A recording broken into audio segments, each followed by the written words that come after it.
Say Fantastic. morning, afternoon, or evening, depending where you are. Yes, give us your immediate reaction to all you've heard so far.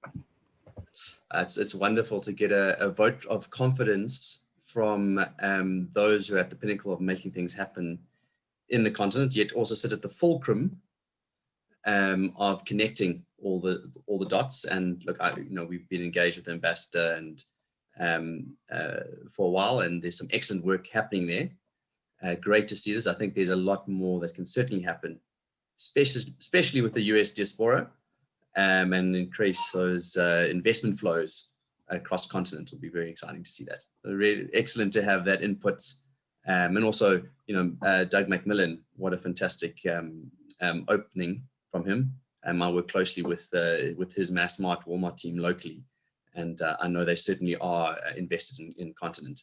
So very exciting to see this platform growing and all the participants involved.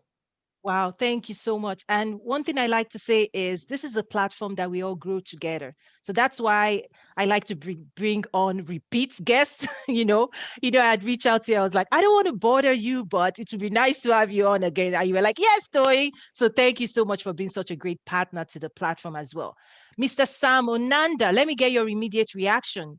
You're really also at the leading front of driving trade with the continent, particularly China trade with Africa. What's your immediate reaction to the conversation so far? Yes, well, of course, first of all, thank you very much for inviting me. I think that what was said was quite interesting in terms of the opportunity presented. The mechanics of it and the logistics of it need to be further explored. There are obviously going to be a lot of challenges along the way, but I think what was most positive was the digital initiative, the e-commerce platform regarding trade. I think that is going to be the future. We found already that with COVID-19, the greatest resilience to the conditions and restrictions applied by the COVID-19 pandemic were mostly alleviated by having a digital solution. So for the AU to create a platform for such advancements throughout trade, I think that's definitely interesting. I would also like to see something more detailed in terms of internationally. I think it was obviously explained as just a Africa program, inter-Africa program, but I would love to see that in terms of the international markets. Is it going to be applied to EU, South America, North America, Asia, the Middle East, and so on? So to get a firmer understanding of that would be great. And I think that I'll just work with you, Toyin, because you're going to put me in the right places. That's amazing. Sometimes I like to hide behind. People don't really know the reach we have, but thank you for acknowledging that. Yes, we will keep moving forward, and we definitely welcome the partnership, yours as well. This is not where it ends. I like to say this is not just about an event. This is a strategic conversation we're having to advance the technical aspects of trade with Africa as well. Thank you so much. Miss Claire, such an honor to have you on this platform. In a moment, I'm going to allow you to really introduce yourself, but I also want to get your very, very initial reaction, looking through the lens of the Scottish side of things. Please. Thank you so much, Toyin, and thank you for having Africa Scotland Business Network in your panel. It's such an honour for a network that was only born 18 months ago from South Africa to be taking part in such phenomenal platforms like this. One of the things that does strike me about your event, Toyin, it's so refreshing to see such a rich blend of people and participants in this session. Normally, events can be quite one-dimensional. You have a space for diplomats and honorary civilians, and a space for corporates, a space for the young entrepreneurial disruptors. So it's so lovely to see such an amazing group of people from all parts of the business ecosystem. Oh, thank you. And it's by design. I think it's a nice pot of soup. It's a nice pot of soup. And that's what makes it delicious, if I can say that. Thank you so much. So let's get to proper introduction. To be honest with you, sometimes I just prefer my panelists to introduce themselves. You know, one way I can read your bio, but really, I think your voice is the best voice to just say, you know, what you're doing or what you've been attempting to do, the results so far. So Claire, we'll go to you. Please just share your heart in terms of how you drive engagements and with the Scottish government and private sector. Sure. So you can probably tell from my accent that I'm very Scottish. And I've been living in South Africa for the past 14 years. I started my first business in South Africa. It was a bit of a do or die situation when I was in my 20s, and Firecracker, the events, what is now an award-winning events and marketing agency here, was born 10 years ago with $3. It's now a fully fledged business in South Africa. However, I've always had this notion at the back of my mind: how can I, as a foreign national that lives in South Africa, I'm just an ordinary girl from an ordinary background in Scotland, how can I foster much more meaningful and direct trade between my native country and my adopted country and continent? I knew that I didn't want to be a consultant. Africa has many consultants, and granted, I do not have the experience as an international trade consultant to start a business in that. So I always knew that our power is in our network. We know how to build communities, but I knew I couldn't do this myself. I knew that this was an ambition that was much bigger than myself and my business partner. And for that reason, we decided, we saw two opportunities in the market to build a much more proactive, contemporary, and diverse business network for the private sector from Africa. We would then use the model of an international business network to connect with the public and private sector of Scotland more meaningfully and directly, and as collaborative partners. So that is exactly what we set out to do. We built a very strong brand, and we put quite a diverse board together of Scottish, English, and African entrepreneurs. And we launched the network on the 6th of November 2019 from Cape Town. And we started off with one member from Johannesburg. They're called expatweb.com. They're the biggest immigration agency in South Africa. And since that day, we now have 85 members in 11 countries now, 7 of which are in Africa. And we are going from strength to strength, Toyin. We are now using the asset of our very rich and diverse business network to foster and attract trade from Scotland and indeed other parts of the UK. We have members from Liverpool, across London, Manchester as well. So and to give you a very specific response, we are now actively assisting and facilitating with the Scottish Government and the British High Commissions across Africa, 7 companies into Africa as we speak. Wow. Wow. Congratulations to you. And, you know, your story is just fascinating.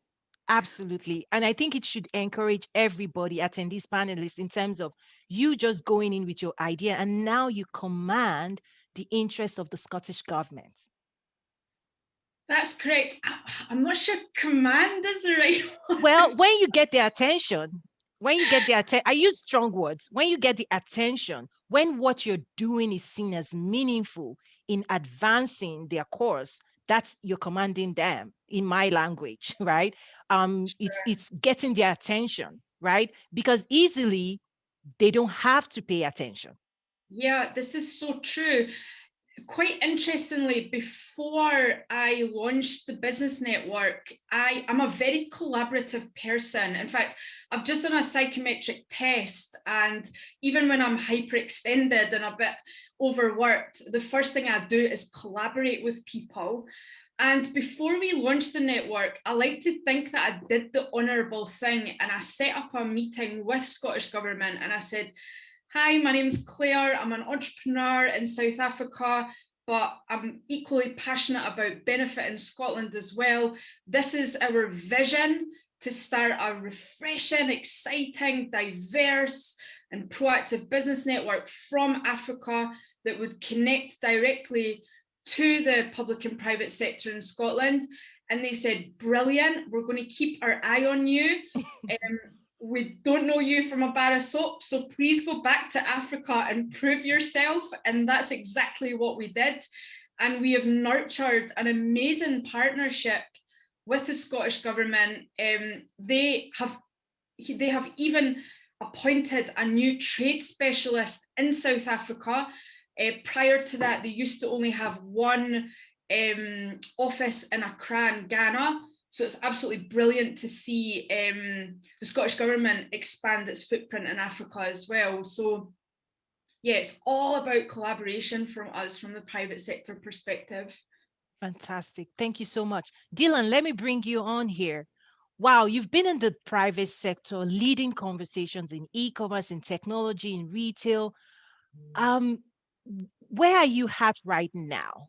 I just want to see your game plan, because we're really, in my mind, at the very beginning of ramping this up. What's your take, Dylan? Yeah, it is in infancy. It's great to see the conversation evolving, because you're always concerned that, I mean, we started having this conversation probably 5-6 years ago, and it is certainly evolving. And I've seen this evolution come through with the same stakeholders who 5-6 years ago were kind of not that willing to get involved. And the primary conversation there for me actually is one, the future fitness of Africa, which is what we're all talking about. So how do we create the future Africa that we want and that we can leave for our children and their children's children? So what does that require? And there are multitude of things that are required to set the platform for success in the future. The other side, though, that for me is a critical pillar in that broader conversation is what we call the digital transformation of the continent. And we use this word almost as a buzzword now. And so it gets thrown around a lot because it's the right thing to say, the future, digital transformation, etc., trade. But actually diving into what it means is where it becomes interesting. I mean, Sam made a good point in saying, well, what are the actual things that are being done? And this is one of the risks in Africa. And it's a primary risk for capital flow and investment in continent. So the reality is that capital flows towards opportunity. And while it's a wonderful thing to get excited about the continent, and we all invested in this continent, that's why we're having this conversation, I think it's important that we don't do too much of a song and dance and, we're cheering each other on for excitement without being kind of cognizant of the realities. I remember it was quite an eye-opener for me being invited to present at the World Investment Forum by the UN Economic Commission. And, real imposter syndrome to sit on a stage with Alibaba, Vertex Holdings, which is the largest VC firm in the world, and the head of Imyada, which is the impact fund that spun out of eBay. And then, 2 other colleagues from the African continent who started one in an investment fund, another one started More for Africa, which for me is kind of the Alibaba of Africa concept. And when the head of Vertex Holdings put up his investment map, which was global, there wasn't a single investment in Africa. Yeah. And I cornered him afterwards and asked, why is this? We really are pushing this as the kind of new frontier and the opportunity. We talk about the youth dividend and the window of opportunity and all these things that we've been talking about for the last 10 years. And, and as a result of that, we've also got the challenge of the false dawn. But I said, why have you not invested? He said, well, the reality is that you're competing, the continent is competing with LATAM, India, and Asia for my capital. And while I think there is a future opportunity, at the moment, the risk profile is too high, and that is linked to clarity and transparency in terms of what is happening within continent and within governments and within the different trade blocs. And we see that. So we need to, and this is why I think this is so important, because there's a private sector drive which is looking for opportunity to create return on investment, but we need then the public sector side to create an enabling environment. And we do know that policy lags behind innovation. So we need to promote an environment where policy is not trying to lead innovation, because that is just hiding to nowhere. But I digress. So you know, where am I playing at the moment? I'm sitting on the board of the Italian South African Chamber of Trade and Industry to promote investment into South Africa and the continent. That's sitting under the European Chamber of Commerce.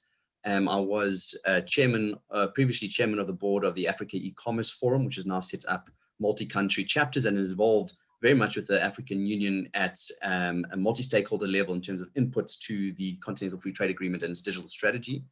And then I've left Deloitte after about 10 years and now running a small advisory firm where we focus predominantly in the retail FMCG sector and the relationship dynamics between those multinational and local suppliers and all the top retailers across the continent to enhance that retail FMCG landscape, which for me is exciting because that's where we're seeing a lot of opportunity in the future, is the growth of this consumer base, this youth development coming through. And as we enhance investment and economic access or inclusive economic development, we're going to see greater consumption. And that's what the rest of the world is now looking at in terms of the future, is access to this 1.3 trillion or billion market.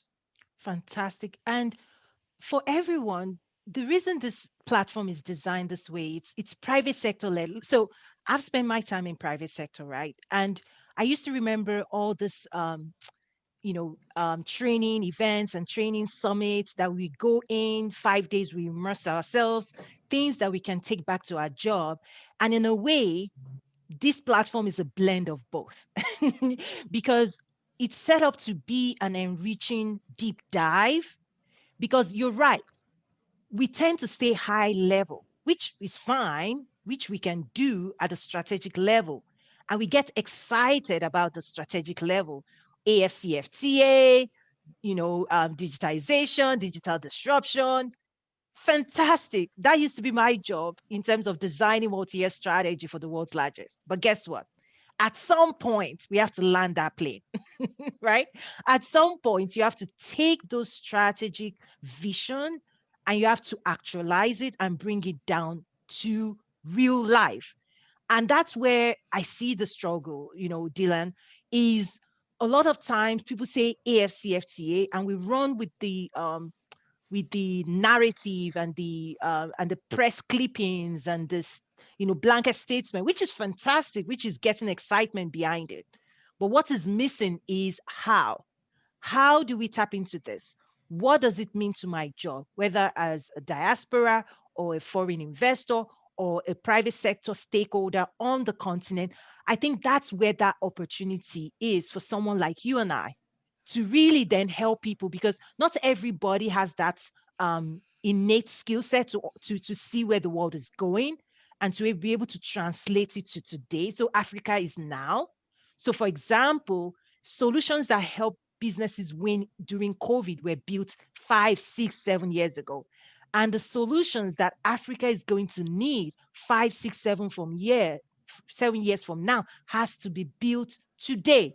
So I loved when you talked about future proofing. Can you dive deeper into what that actually means? Just because your mind is absolutely brilliant. I just love the way you see the world. You're far too complimentary with the incredible people on this group. But there's a couple of things. So, I mean, I know that Prof. Nimrod mentioned agro-processing. We know that there's these big key themes: manufacturing, agro-processing, retail, and then education underpinning that.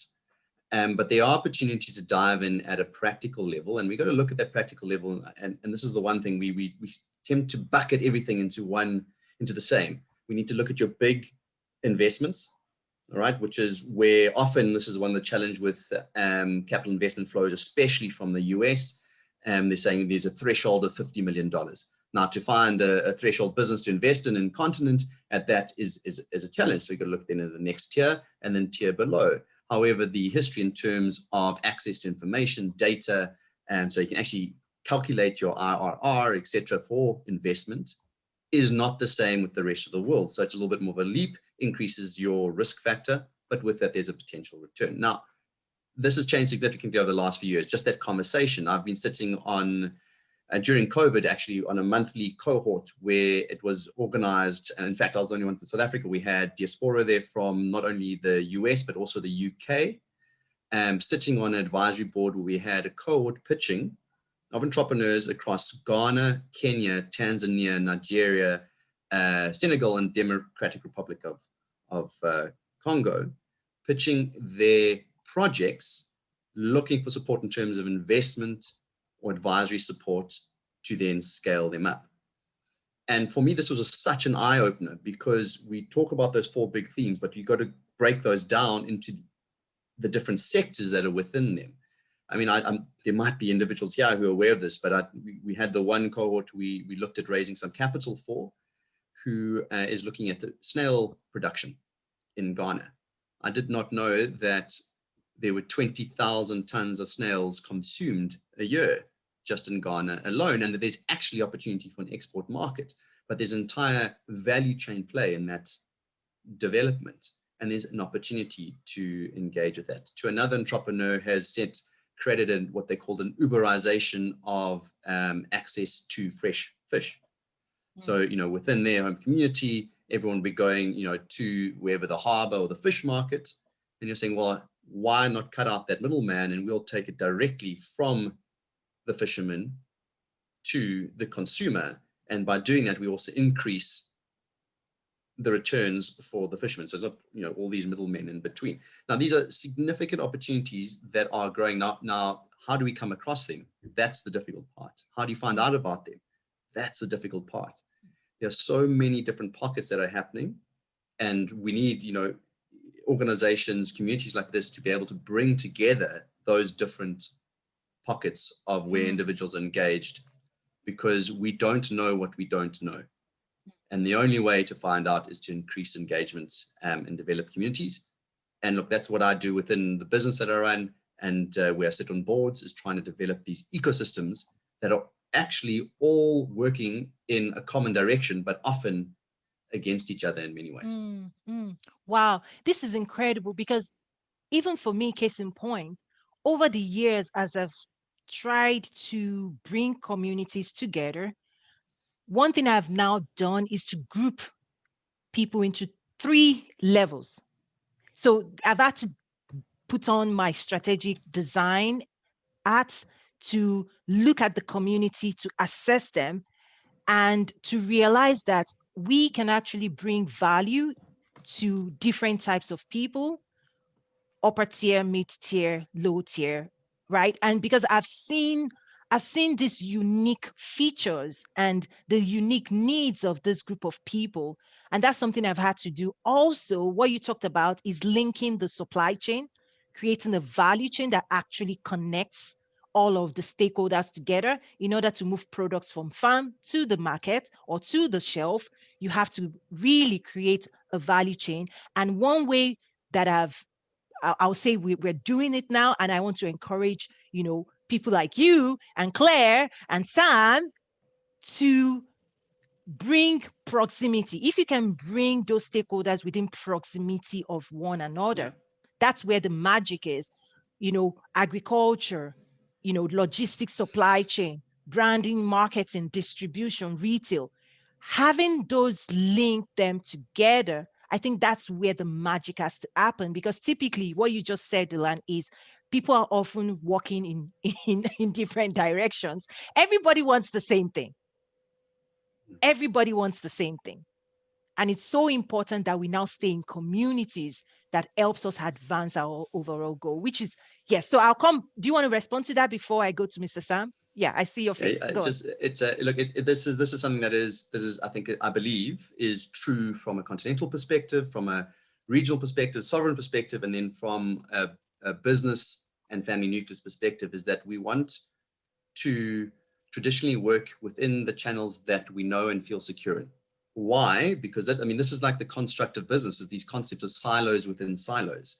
Because now I have a defined purpose, and it scares me when I need to work beyond that specific channel. And that is the challenge. We actually have to break out of the challenge, the world and the future, and what it is about creating an ideal future, and even how businesses work, how fintechs and unicorns are created, about working outside of these traditional bound challenges that are not only business challenges and parameters, but also mental parameters. And I think this is something that is absolutely critical. And I see it at a private sector level, and I see it at a civil society and government level. And we have to keep encouraging each other to break down those barriers. It's going to require stepping on toes. It's going to require frustration and angst, because we're encouraging people to say, if I'm in retail, how is manufacturing, transportation, digital, governance, taxation, as an example, all impacting everything I'm doing? And I cannot think of myself in isolation, whether I'm in South Africa, Ghana, Kenya, Tanzania. It's all linked. Because at the moment, we talk about the Continental Free Trade Agreement, but I assure you that I've been to sessions where we are the private sector in the minority, and then the rest is Pan-African government, where the conversation really is about how do we ensure that we are winning the most. So that is not about everyone winning together. It's ensuring that I'm winning the most as this happens. And that tension is something we need to be honest about, open about, and try and break it down, because otherwise the future, we're going to have the same conversation in a couple of years' time otherwise. Wow, incredible. Mr. Sam, I want to bring you on to the conversation. Wow. This is good. Juicy stuff, right? Sam, you and I, we engage, we talk, we partner. Thank you so much. Share with people now the heavy lifting that your team does, and the successes and the challenges and what you've seen, because I like to say, and I think I've told you this privately, you're sitting when it comes to China, I think China is ahead of the curve from where I'm sitting. So I'm looking to you to learn from you, because you've actually gained traction in terms of China-Africa trade. Can you share more about that, please? Sure. Yeah, I think the correct introduction would be to say that the African Chamber of Commerce is the action behind the words. So our business was born out of that Africa requires options, and Africa needs to be educated about the variety of options that are available. The traditional means of doing business need to be more efficient, and to get to that optimum, we need to introduce those options to the stakeholders. So when the Forum for China-Africa Cooperation was created, the African Chamber of Commerce was brought in to implement the ideas that were behind that partnership between the Chinese involvement in Africa as well as the African involvement in China. And a lot has not been said about the African involvement in China. Africa's had a long relationship with China. So there is a need to better educate African stakeholders of that opportunity, and also to educate the rest of the world about what's going on in Africa. I think that needs to be rebranded as well. So with the education process, we have implemented a number of different programs alongside the initiatives that are available in China. The China-Africa Economic Trade Expo has already provided opportunities for Mauritius. Mauritius is the first nation to sign a free trade agreement and actually implement that free trade agreement with China. So our next step is how to educate Mauritius stakeholders on what that opportunity means for them, not just for the Chinese businesses that have been based in Mauritius for several decades now, but also for the Mauritius businesses who are now growing steadily in numbers in China, doing more business with China and in China. And that last part, in China, I think is the most important factor. One of the major barriers to doing business as an African overseas is that we do not register entities overseas as Africans. And this needs to be introduced. This should not be a faux pas. This should not be regulated by policy. This should be encouraged because if we're going to talk about vertically aligning a supply chain or a value chain from one nation to another, we need to establish entities in those foreign locations. And I think China understands this. Right now, we're working with the China International Import Expo to introduce foreign NGOs, NPOs, business associations, trade associations in China, not obviously purely just Africa, but from all over the world. So China is opening its doors to opportunity and allowing African businesses to register those entities to compete with Chinese entities in China. And in doing so, rather than seeing it as an either or situation in terms of China buying from Chinese entities or China buying from African entities, China is encouraging the variety and diversity of options. And I think that's what other nations should be doing as well. And I think, as you said, when you mentioned that China are ahead of the curve, I think that other nations should also be taking that perspective when doing business with Africa, rather than seeing it as competition, rather than seeing it as a unknown option or an unknown entity. They should see it as a variety is the spice of life. And that if they're going to enjoy some African spices with their business meal, they should take a look at seriously introducing African businesses and encouraging African businesses in their business environment overseas, outside of Africa. And I think that's something that the AFCTA really should be considering, not just locally within Africa, but having AFCTA offices outside of Africa. Wow, wow. That would really accelerate some of the momentum that is being built. But again, we talked about this last time, ambition. Where is the ambition? So let's encourage that ambition with better education of the opportunities. And I think that's what you do. Wow. I'm just, yeah, Sam, you've dropped so much here. Like, you've dropped so much, because I do look to you for lessons, you know that. Wow, where do I start from? You talked about FOCAC, right? Yes, the Forum for China Cooperation. Yeah. Many people don't even know what that is. That's exactly what I'm talking about when we talk about education and opportunities. So start there. Let's go back and just tell the world, like, what is FOCAC? Sure. So this might be a bit of a faux pas, but FOCAC was modeled very similar to the Japanese TICAD agreement, which was a development program designed by Japan in Africa. FOCAC was supposed to be the Chinese mirror, the Chinese reflection to that, or the Chinese option to that. And what China saw as the closed door formulations of Chinese policy in Africa became more of the copy and paste of their poverty alleviation policies in China. They've taken those concepts, they've taken those ideas, and they've said, why don't we do this overseas? So they have, of course, the Forum for China-Africa Cooperation, but they also have the Belt and Road Initiative, which has been considered as a very innovative financial tool that is actually competing with the IMF in terms of their loaning capacity or their financing ability to entities around the world. So it creates a whole new perspective on how businesses can grow overseas. Because now African businesses can say, hey, well, this is how we grew in China. Why don't we do the same in the UK? Why don't we do the same in Scotland, for example?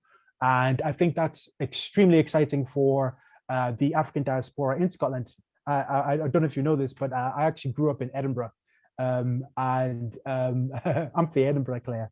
So I lived in Baverton. I don't know if you know where that is in Edinburgh, but there's a huge African diaspora in Scotland that have been aching for the opportunity to reconnect with Africa. And I believe that the AU needs to be aware of that option, because that is an untapped resource of knowledge when it comes to foreign opportunities that even Africans in Africa will not be able to understand what is happening for them in Scotland, or for them in America, or for them in China. So if they are better educated, then, and I don't just mean the diaspora, I also mean the AU themselves, if they are better educated of these opportunities, then we can accelerate some of these programs that are just right now, just words. What we do is implement. So this is what's worked in China. Let's see if it's going to work in another place. And let's, rather than just talking about it, let's do it. Let's set up some companies, let's set up some entities that are going to accelerate the AFCTA overseas and open up new markets for African products, for African services overseas. Yeah, so let's see what happens, because at the moment, I'm implementing, I'm moving forward.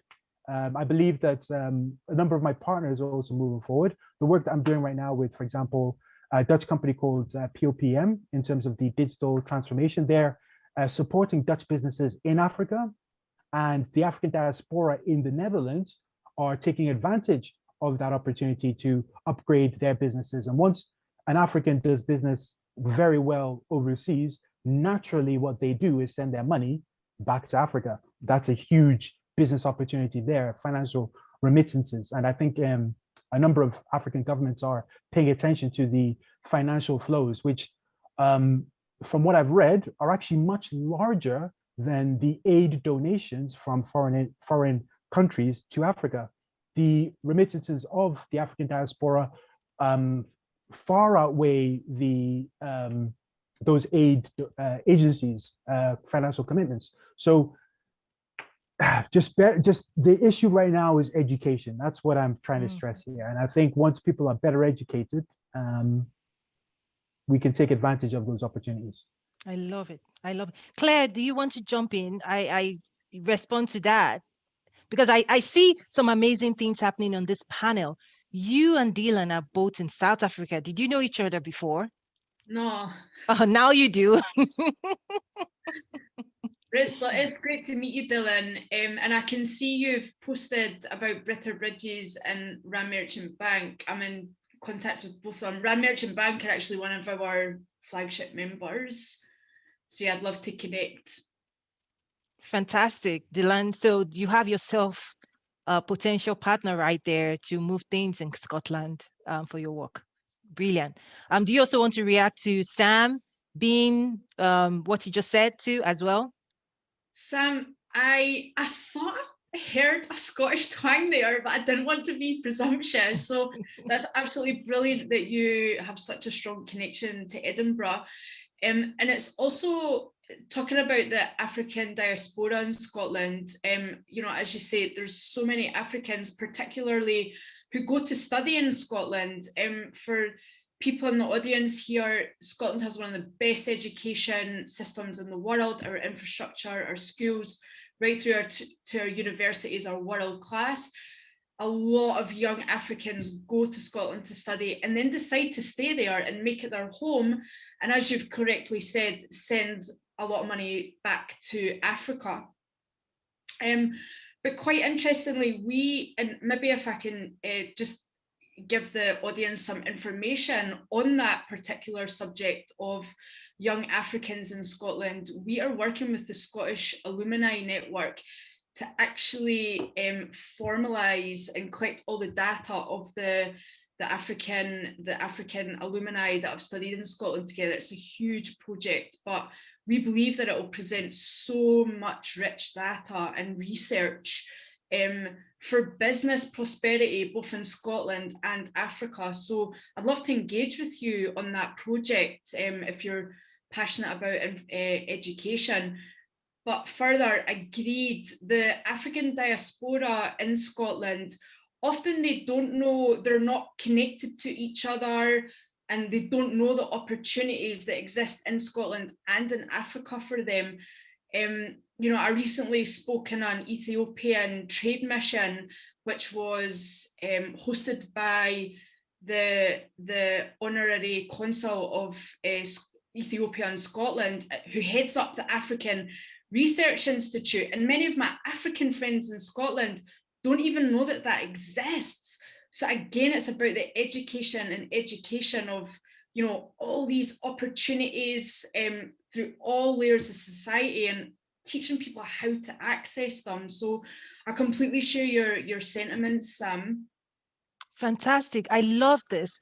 And you know, it's the same here in the US as well. And that's why tomorrow morning, like, I just want to encourage people to be up and early for us in the US tomorrow. The first session is actually US government representative joining us for about an hour.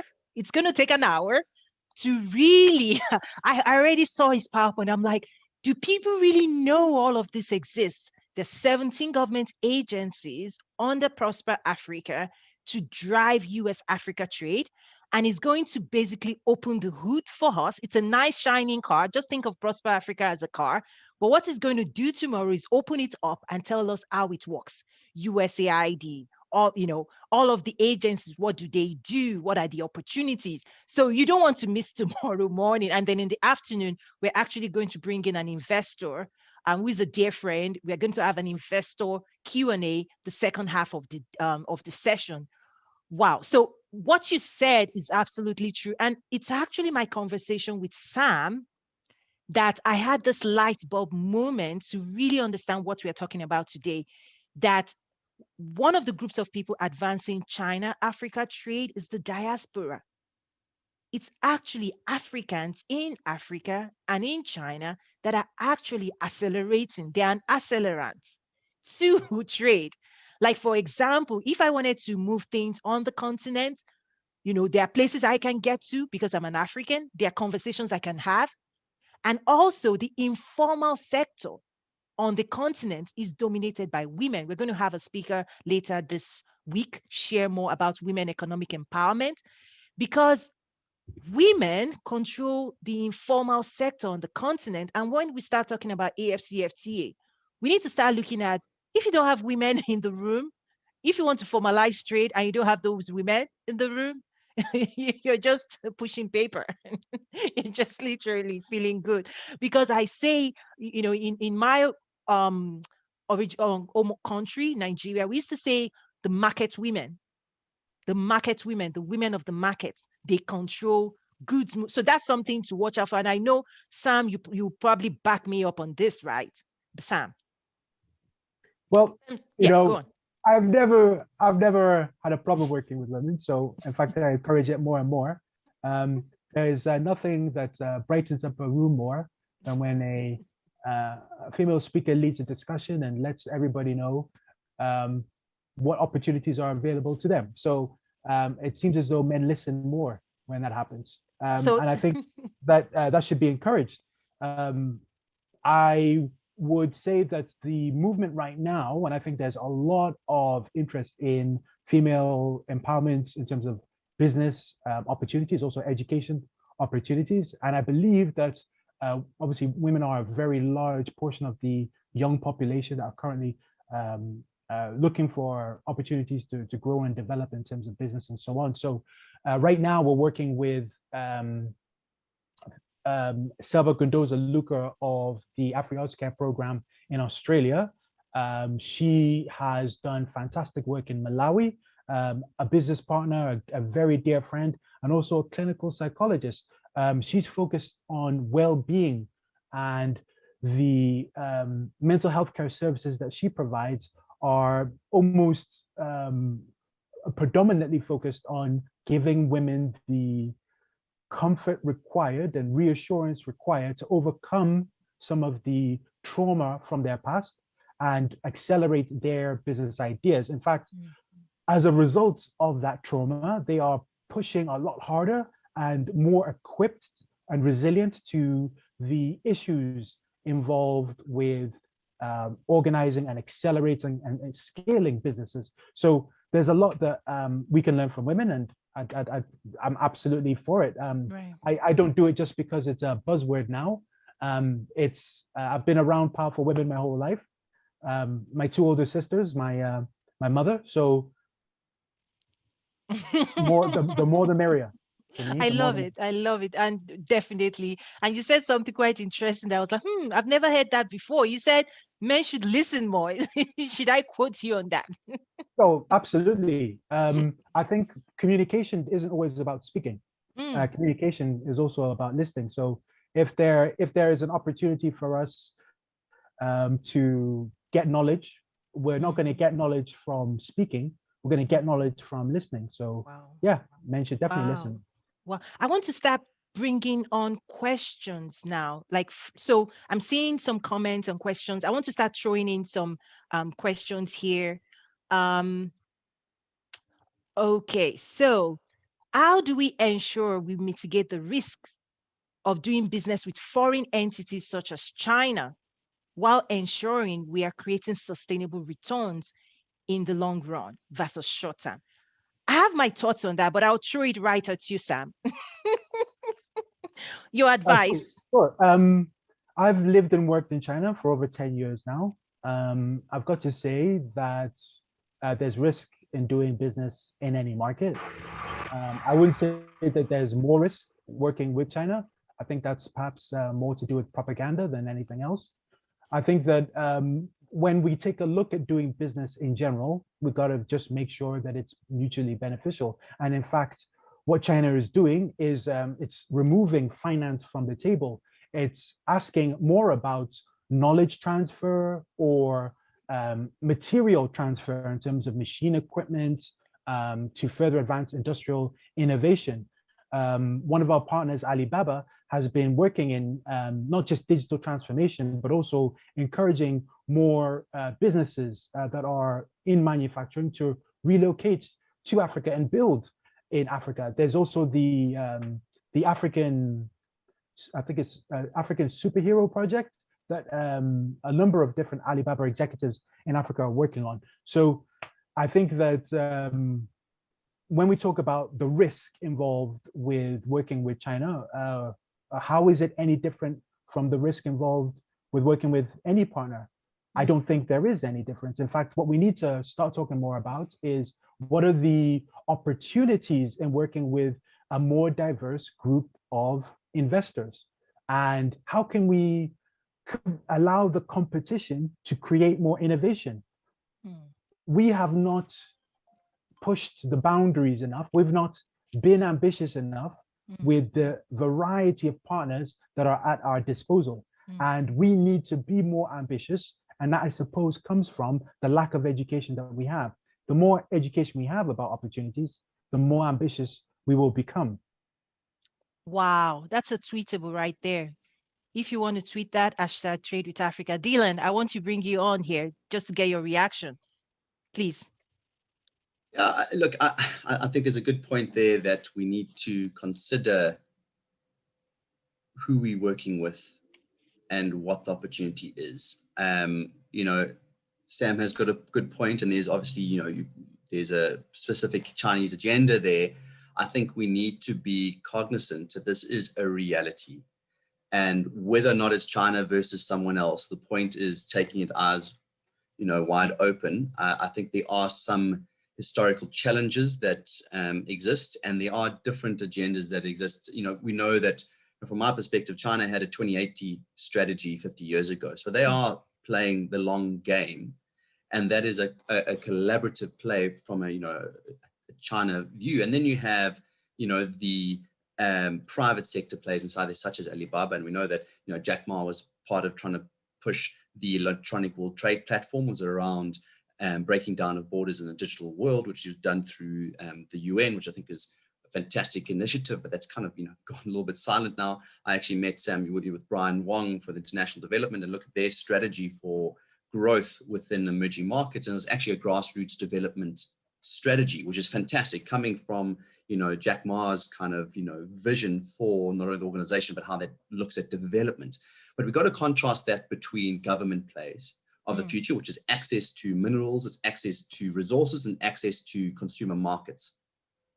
and a place to go and put, sell our products to. So one of the challenges that we face in Africa, and in fact, this has been one of the biggest challenges towards any kind of trade agreements and moving forward continentally, is this fear-based approach that's based on legacy within continent around, we're going to get taken advantage of. We are getting sold a bit of a lemon. It says we're going to win, but we're getting something in the short term, and the long term, we end up losing more. And there's a fear-based conversation that is in. Now, we've got to change a narrative on both sides. And you all made the good point that a big part of this is around education and understanding really how global value chains work and how we fit into that, and then standing in our power as Africa and understanding what we really have to offer. And that's this value proposition. I spoke about this before in a keynote I gave at an investment summit, of moving from a legacy narrative or mental model of donor-driven funding towards investment-driven funding. And that's going from impact only to return on investment thinking.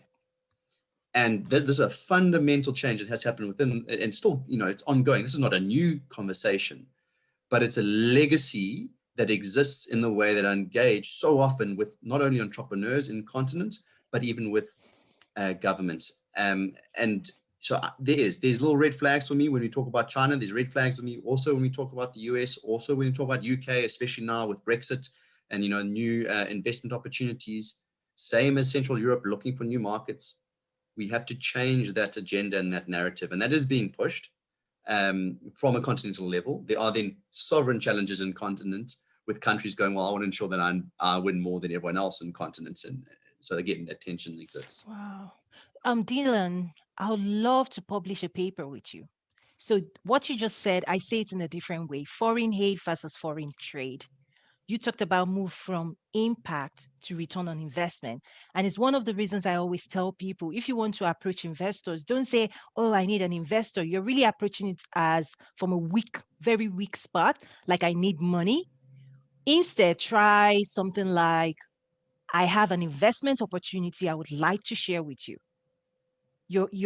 Which is what you talked about in terms of understanding your value proposition. What's your value proposition to an investor, and approaching that conversation from a place of strength versus I need money. Well, what are you bringing to the table? So I would definitely, as one of the outcomes, just take that as a topic. It doesn't have to be a big paper. It could be 2, 3, 4 pages, you and I, and definitely I have a platform to push it out to over 20,000 plus people around the world. So let's take that as an action item.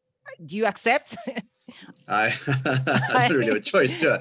But yes, I know, I accept. You do have a choice, Dylan. Someone once said, Toy, ask us to do anything, we'll do it. Dylan, you have a choice, definitely. Let's make it happen. Let's make it happen. Fantastic. I also want, there's a question coming in. I also want us to bring this down. I know we all can talk at a very high level, but I want us to give advice based on this next question.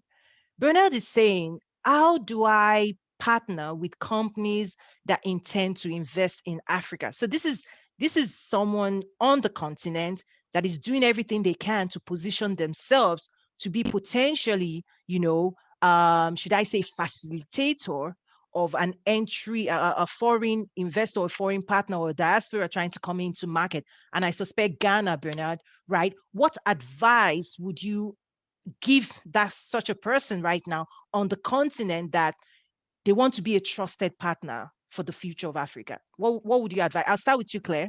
I have you on screen, so let me start with you. Any advice? Yeah, sure. I would network. I would network with all the foreign networks within Ghana. I know, you've got all the embassies up there. They all have chambers. Get in touch with them. You don't have to join them. You're more than welcome to ask for advice. It's the same, although Africa Scotland Business Network isn't a government chamber, we're an independent network. There are also other independent foreign networks. And you might have a country, you might have investors from a particular country or a continent that you want to work with. Get in touch with them, do your homework about them, see who's looking to move into Africa via the networks that are on your home turf in Africa. That's where I would start.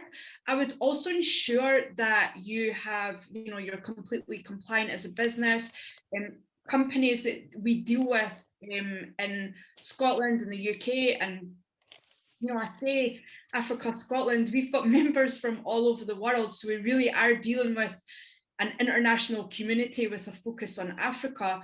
They want to ensure that the businesses that we put forward for partnership are completely vetted and trusted. So they view us as an entire network and our companies as a source of social and business trust. So I would definitely, spend a bit of money on getting yourself vetted. Fantastic. Fantastic. Sam, because I think come in here. The reason I need you also is, even with your work, you're always looking for trusted partner on ground, correct? that's pretty much my bread and butter business. Partnerships is what I do.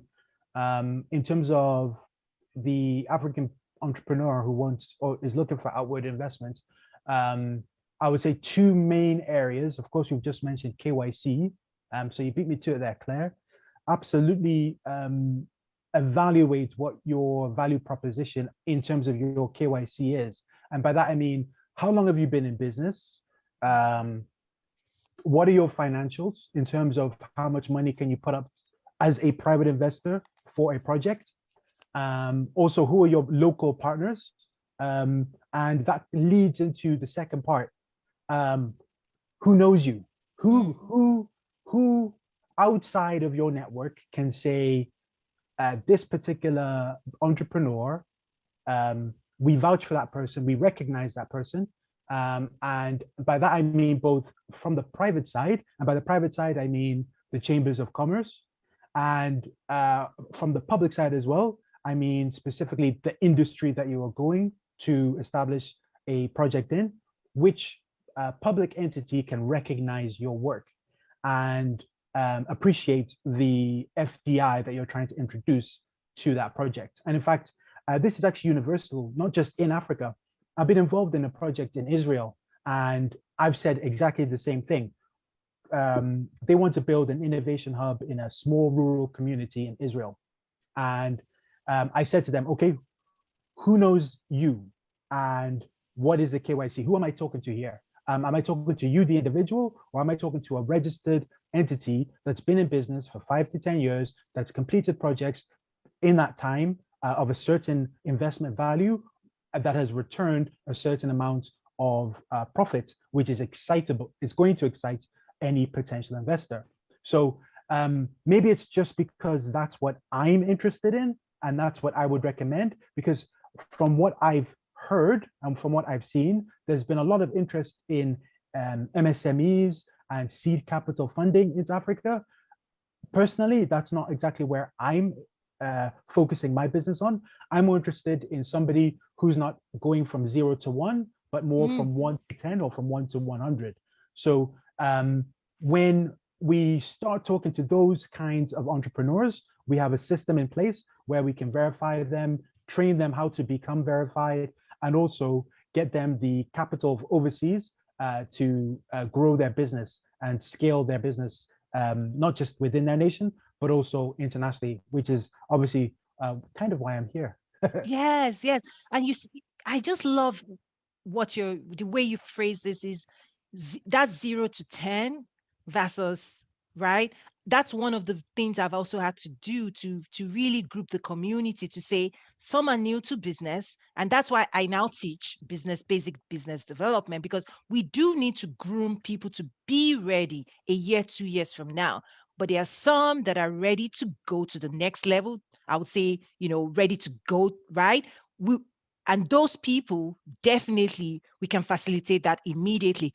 But I still see a bigger pool of people that actually requires, and this is my challenge to you, Sam, is that they actually require so much hand-holding that is unreal, but we have to commit somehow to them, right? So, go on. Absolutely. I just heard of a business called, I think it's Asamilia, that is a digital company that helps MSMEs with setting up their financial tools, their e-commerce shop and so on. And I think MSMEs should really be looking at the digital opportunity there, having a web shop for their service and for their item, whatever they are producing. And that's an easier way, not just to make sales, but for somebody from another part of the world to learn more about that particular business. If you come in there with a website where somebody can say, okay, you've been doing this for X amount of years, you produce this goods, this service, they'll see that, and then they'll be able to act upon that information. A lot of MSMEs are, they have a very traditional approach to doing business overseas. Perhaps they have a product that they want to produce to an international market, and therefore they're looking for an investment to scale their production capacity or their the storage capacity, but they don't have a website, they don't have any form of verification other than their basic KYC, or we've got documents from the government and so on. So that's, I would say that the first step in that situation is the recognition process. And by that, I mean having the private and public endorsement of your business. But there are institutions already in place for MSMEs. There's been a radical push from the public sector to empower MSMEs. By MSMEs, we mean talk about small entities, micro enterprises that are normally informal in their ways of doing business. There's been a massive push to formalize, to incorporate, and to allow them to grow. And in fact, that's exactly what His Excellency said at the beginning of your presentation. So I think taking advantage of that opportunity is the next step, and also becoming more humble. Just because you are doing very well in your town, in your locality, and you're producing a very exciting product that has a lot of overseas potential, doesn't necessarily mean that an investor actually wants to invest in your product. You have to understand that you have to speak that investor's language. And a lot of people don't, and by that I don't mean literally speaking, for example, Scottish or Chinese. I specifically mean, do you understand what the investor wants to hear? What kind of returns are they looking for? What kind of sectors are they interested in? Don't talk to somebody who's invested the past 10 years of their life in agriculture and fisheries and talk to them about an exciting new project in road manufacturing or telecommunications or an app that you just built. Not unless it's something that is aligned to what they're doing. Speak their language. Try and talk to them about what you're doing is going to help them do what they're doing. So I think that would be the biggest help to advancing their agenda. Fantastic. So I want to connect what you just said to the next question, and then I'll trade that to Mr. Dylan. Okay. So Catherine is saying, as an African living in the US, how do I get my products, for example, in Walmart? My idea is that we in diaspora need support to grow our businesses. We can continue to support local producers or the economy in Africa. Just so in answering this question, Dylan, I'll come back after you provide your insights and your recommendation and your advice. But I want you to answer it broadly, because within the retail space and the e-commerce space, like, with your background, just answer it broadly in terms of people who have products that want to take it international or want to get it on the retail shelf. What does it take? Dylan. Yeah, look, you're going to obviously talk to the Walmart experience, because everyone around the world asks that question. Going back to and linking what Sam has said, this is about accessing the platforms. You don't need to try to do this yourself, especially when you're talking at your micro, medium perspective. I remember sitting with Chris Folleyen at dinner in Geneva. And now, for those of you that aren't aware of it, please go look at the concept Mall for Africa. It is a Pan-African e-commerce platform. And it was actually created by Chris, who was at Ivy League schools and universities in the US, yet based out of Nigeria. And every time he went back to Nigeria, he would bring back the different, top end clothing lines, etc., for his family and friends. So they're saying, please, can you order these for me? I need to order on Amazon. I don't have an address. I'm going to give your address and just bring it with you. And he created this platform so that you could start bringing US product into Nigeria. So essentially opening up eBay platform where it started to the Nigerian population. What happened though through this evolution is suddenly a two-way mechanism whereby anyone within Nigeria could start putting their product on a platform that would be made available through eBay and then a distribution part of DHL to American consumers. So now this is expanded now across the continent. It's not just a Nigerian play. And he tells me the story of a 60-year-old Nigerian man who was in tears because someone in Texas bought his product. Now, this is incredible, and the opportunity presents is amazing, but do we know about it, and are we accessing it? We don't have to go create it ourselves. The platform is there. The relationships have been created. The payment mechanisms that are credible, secure, have been created. The distribution mechanisms have been created. We just need to go log on to them, have a product. Now, the next question, though, is around quality, because there is a legacy around global products having superior quality to African product. And this is a challenge. We're seeing the rise, Mara telephones, cell phones, etc. We're seeing incredible products that are starting to come out of Africa. So we also have to ensure that we maintain a certain kind of standard. And there is a launch, and perhaps this is a platform to discuss that around what we call an African product standards stamp of approval.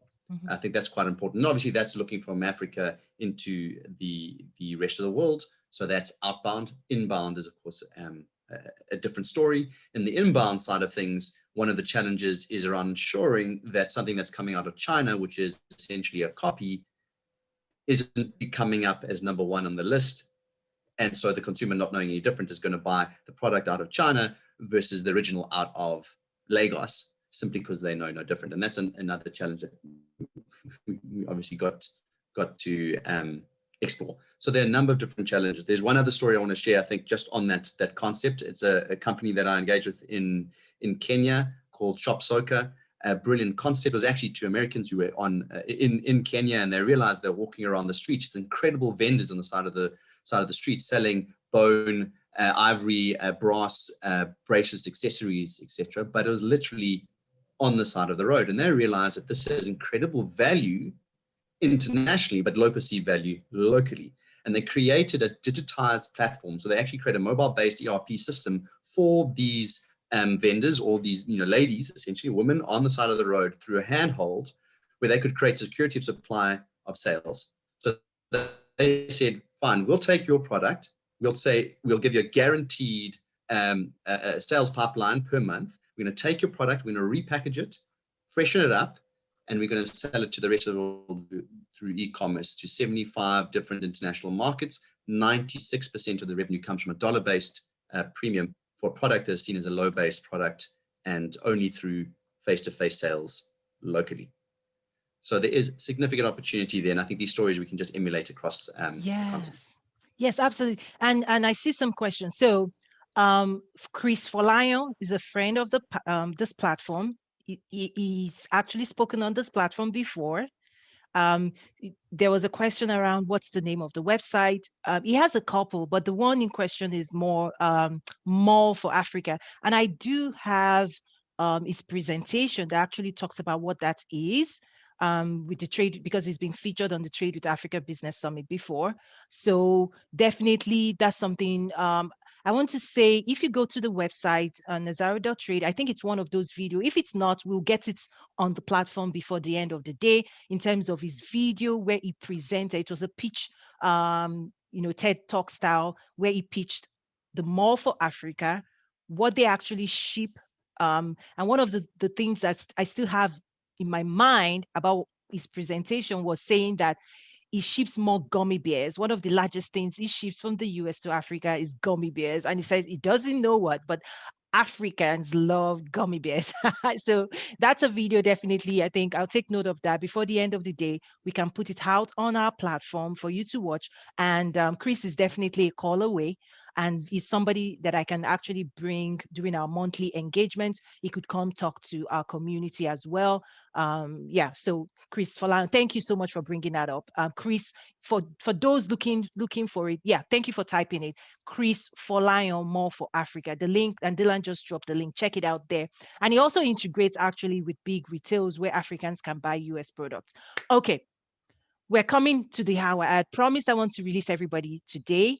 What we usually do is I'll move all the conversations, everything that was typed, I'll move it over to our platform, and then the conversations can continue for the rest of the day. Tomorrow, please, for those of us here in the US, let's be back here early. I'm now going to ask my panelists for their last words, but all the other questions we're going to move, the ones we've not gotten to. I apologize. I want to really respect people's time. So Claire, let's go back to you on your parting words and what you've experienced so far, and anything you want to leave us with today. Thank you so much. And thank you so much to you, Tonya, for organising this amazing panel and event today. I hope the audience has enjoyed themselves. My final words to the audience, whoever's listening today, is trust in Africa. It's the next biggest thing. It's a rising global international player. It's time for Africa to be taken seriously. We are doing so much work in an ambassador's role in Scotland, not as an ambassador per se, but certainly through our network. We are Africa's ambassadors in Scotland. We are also in tune with what Dylan was talking about earlier. We're changing the narrative on Africa. It's a fantastic place to do business. It's a rich, diverse continent with the most talented, strong people, and they're willing to do business with the international community. And it's like people like ourselves on the panel that have a responsibility to help change that narrative and ensure that Africa is empowered, Africans are empowered, and that we put our countries, our native countries, putting Africa on the map for serious global business. Thank you so much. Mr. Sam, your turn. Parting words. It's going to be pretty difficult to top that one. Well done, Claire. I think that if you want to do business in Africa, work with Africans. We have a huge amount of network capability that is untapped and just requires a little bit of a nudge in the right direction. So work with Africans. We are Africans. We know the market better than anybody else. So work with Africans. I love it. Hashtag work with Africans.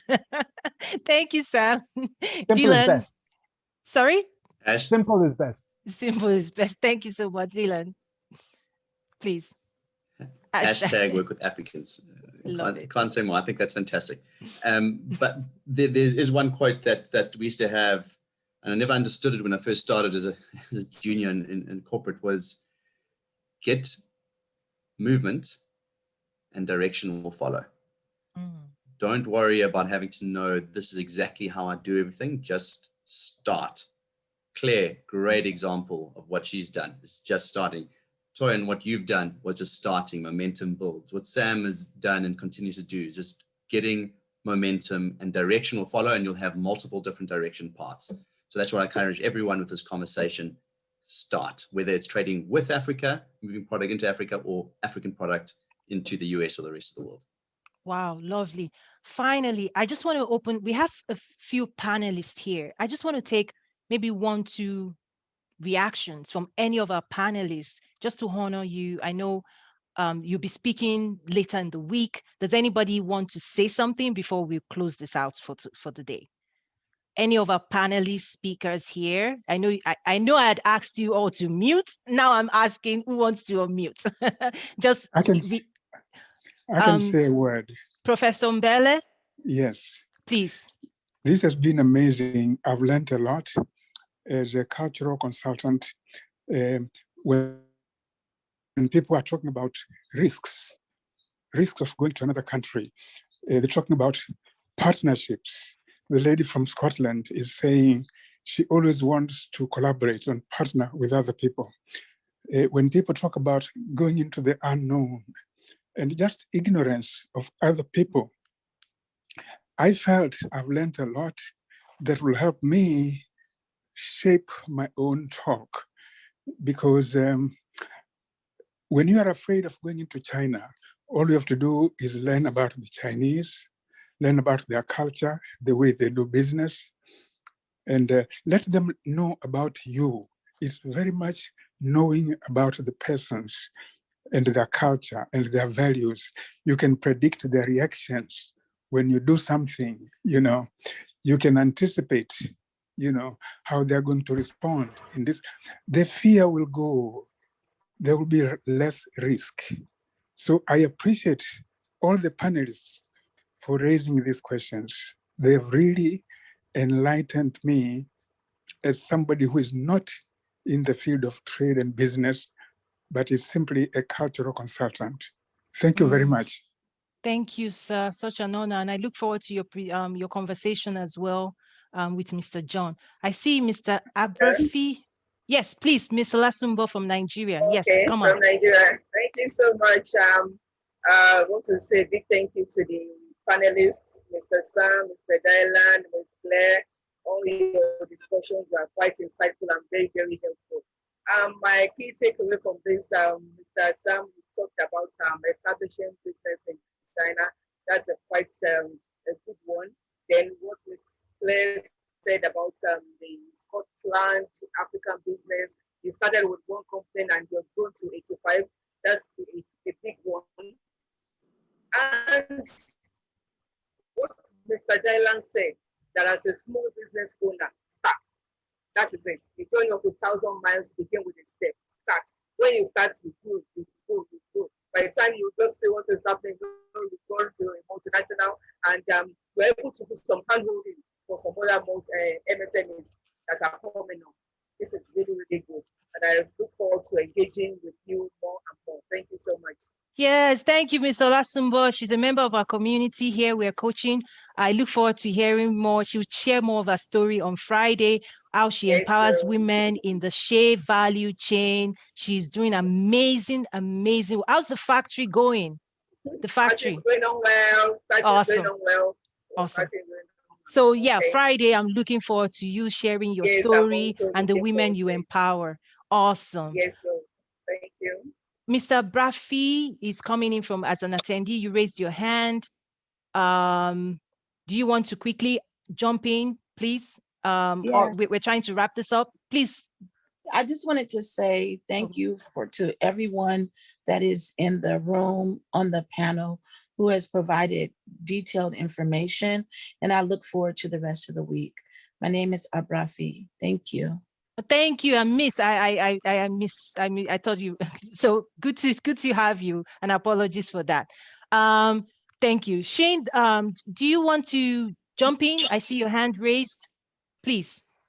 Yeah, absolutely. Just to say, it was honestly such a pleasure to listen, and not just the knowledge shared in the session, but also the resources shared in the chat. You know, that's fantastic, and I really encourage that. And I wanted to share, since we're talking about quotes, there's an African proverb. If you want to go fast, go alone. If you want to go far, go together. So I just thought I'd add to that as well. Awesome. And thank you so much for being a part of this. Such an honor. I'm also looking forward to your presentation as well. And with that, we're going to wrap it up and move on to the virtual space. Nazaru, NAZARU.trade. You can search, for example, Sean's name. You can search for the speaker's bio and engage there and connect with people. I really do want to respect everybody's time, and I look forward to tomorrow morning. Thank you, everyone, and see you tomorrow. So much appreciated. Thank you. Thank you, everyone. Bye-bye. Yes.